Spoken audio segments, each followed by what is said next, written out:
Minister Michelle Nichols from Reuters. The previous Pakistan government was a little reluctant to condemn or join a chorus of international governments condemning Putin for his invasion of Ukraine. What is your government's assessment of what Russia has done in Ukraine? And then on a bilateral level, ties between Pakistan and the United States, what challenges do you see in that relationship and can they be overcome? Thank you. There's no sea change in Pakistan foreign policy between the previous administration and now. We do, of course, have a more nuanced foreign policy, but as far as this particular issue is concerned, Pakistan is in favor of peace. We, from our own perspective and our own experience, have just seen how after decades of conflict in Afghanistan, how ultimately dialogue and diplomacy were the path to a conclusion.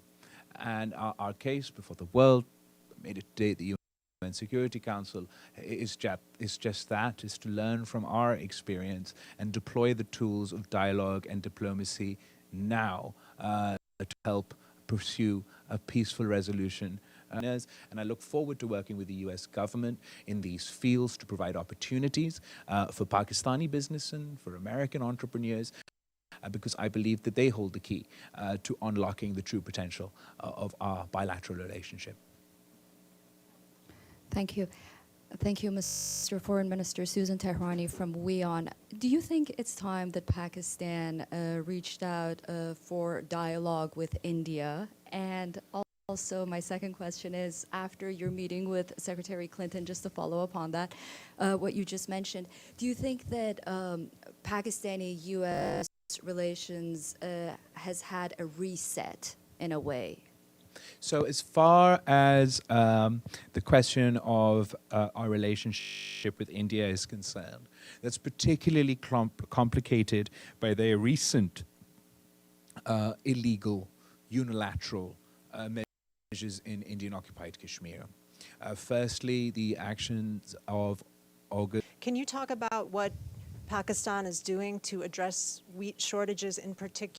It's been reported that Russia offered your minister discounts on wheat. I know you met with Secretary Blinken yesterday. Has the West offered to help on that front as well? As far as Pakistan's issue with the sort of food shortage, wheat shortage, we are as we have not been able to meet our wheat production targets for a whole host of reasons, Pakistan is looking to procure wheat from wherever it can at the best rates possible. But we believe that this is a short-term remedy, and we need to invest in medium to long-term remedies to address the situation. In my country, if we're facing food security, and energy insecurity issues, we indeed believe that a large part of that sort of a contributing factor are global geopolitical events and our geographical location, but at the same time, we have to take measures to mitigate the effects and impacts of climate change, to preserve the use of water, to move away from flood irrigation and other such outdated techniques, to increase our water infrastructure and incentivize our farmers for domestic production. I actually believe Pakistani farmers can meet not only our domestic needs for wheat, but also could provide that wheat to the world if they were encouraged and supported in the right way, and if governments work to reduce their input costs at a time of high inflation.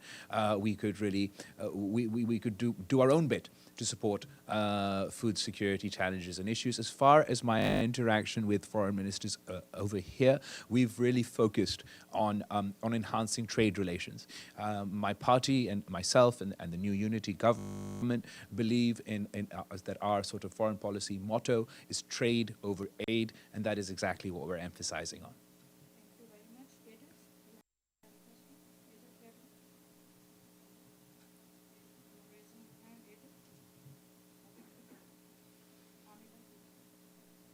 Thank you, Mr. Minister. I'm not Edie, but she'll come around.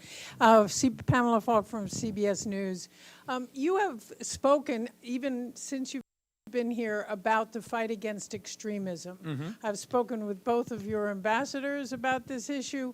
Can you explain, or at least update us on where terrorism and Pakistan stands? I know it's a very big question, but it was a big issue this past summer. What do you see now in terms of the scenario? As far as terrorism and extremism is concerned, this is a consistent and long-term existential threat to all of us. There are obviously immediate concerns that need to be addressed, whether vis-a-vis specific terrorist groups, terrorist activity, how and to which way they benefit from the situation in Afghanistan. But our country's long-term approach is concerned, that needs a lot of political ownership and consensus and investment in across the board, where we not only fight the sort of militant component, the kinetic component of this conflict, but we also the ideological component, and we fight the narrative component. Pakistan has a national action plan that is all-encompassing. It combats hate speech, it combats extremism, it combats this thought, this ideology, this poisonous and toxic ideology, and has a way forward to deal with specific groups. Unfortunately, despite having this plan being born of consensus, it hasn't been owned and implemented in the way it should have been by the previous government, and I would certainly emphasize on the new government, of which I am a part, that we fully own the National Action Plan and implement it, walk the walk, walk the walk that we talk about to ensure the safety not only of future generations of in Pakistan, but also in the international world. Thank you so much. Michelle, thank you. Thank you. Thank you.